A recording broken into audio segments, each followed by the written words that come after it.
जम्मू कश्मीर में daily wagers और casual labourers की रेगुलराइजेशन का मुद्दा 3 दशक पुराना है। जम्मू कश्मीर के अलग अलग विभागों में ऐसे कई daily wagers, casual labourers, season labourers हैं जो लंबे समय से काम कर रहे हैं और रेगुलर होने की उम्मीद लगाए बैठे हैं।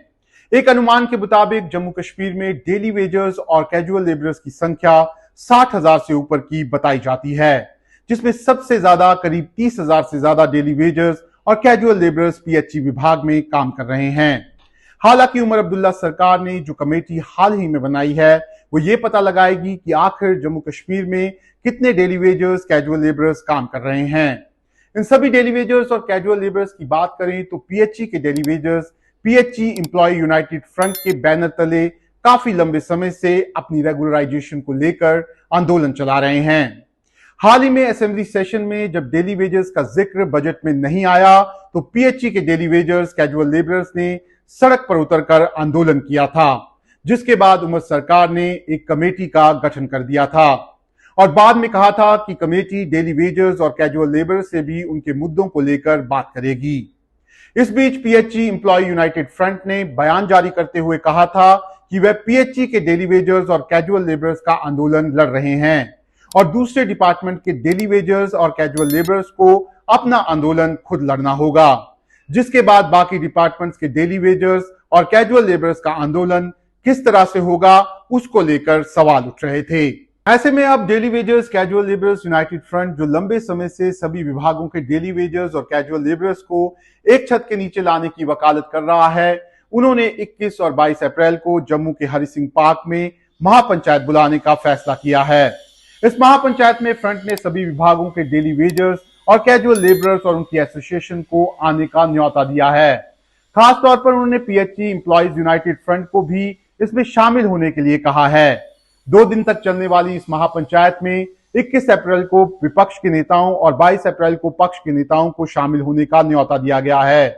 फ्रंट कश्मीर में भी अलग अलग एसोसिएशन से बात कर रही है और उनको भी महापंचायत का हिस्सा बनाने की कोशिश कर रही है।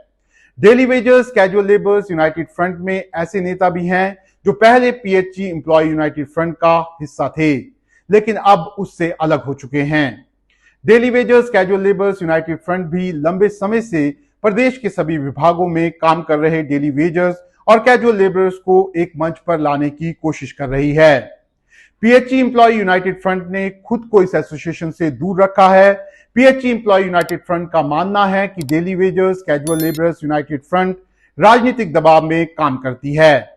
ऐसे में जिन मुद्दों पर सरकार से बात होनी चाहिए वो मुद्दे नजरअंदाज कर दिए जाते हैं। ऐसे में साफ तौर पर इन दोनों फ्रंट्स के बीच मतभेद नजर आते हैं।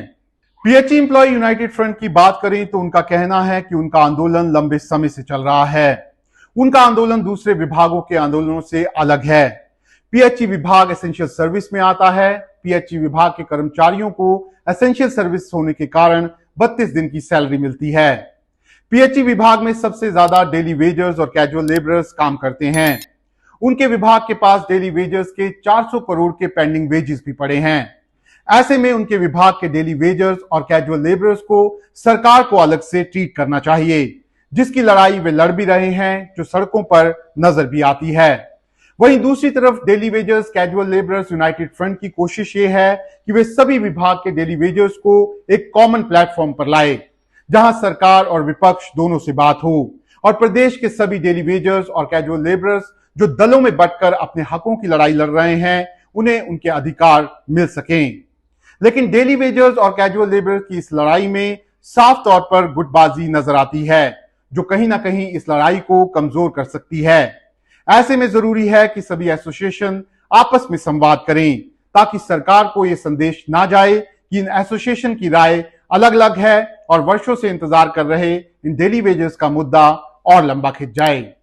आपको हमारी खबर कैसी लगी कमेंट बॉक्स में जरूर बताएं, क्योंकि आपकी राय हमारे लिए मायने रखती है, क्योंकि आपका भरोसा ही हमारी ताकत है।